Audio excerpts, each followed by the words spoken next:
the Gupta option.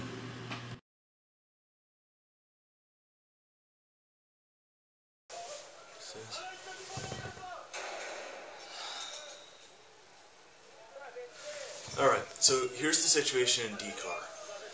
DCAR, by the way, if you're not familiar, is the Democratic Central African Republic, which is about 15.8 million people who are largely in refugee camps. You probably haven't heard it referred to as DCAR before, but that's what we call it. We've been down here about 7 years, intermittently attempting to organise some kind of sane response to the living conditions and the political problems left by the general collapse of the state down here in the sort of 15 to 17 period. Let's deal with the basic situation. I came down here to do the REDS assessment, and as far as we can tell, what we're seeing is XDR pneumonia misdiagnosed as REDS. Certainly people are very sick, but between the combination of malaria, HIV, these TBs, and 3 or 4 other things, it's fairly easy to see where we've seen diagnosis of REDS. That doesn't mean there are no cases, it just means that the initial cases that we've seen that were being locally diagnosed are not. Second thing that we're dealing with is, as you know, there have been persistent rumours that the democratic governance software that we've been running down here has been, well, infiltrated. Again, this is one of these things where it's very hard to tell.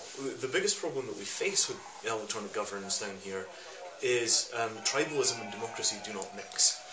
So what you often see is large groups that vote together because this is essentially a tribal allegiance kind of a thing, and in the governance software this shows up as a hack because you see these very large continuous blocks, and of course much of this software was written in situations where you expected a diversity of geographical opinion, so the essentially anti-vote spam stuff is throwing false positives.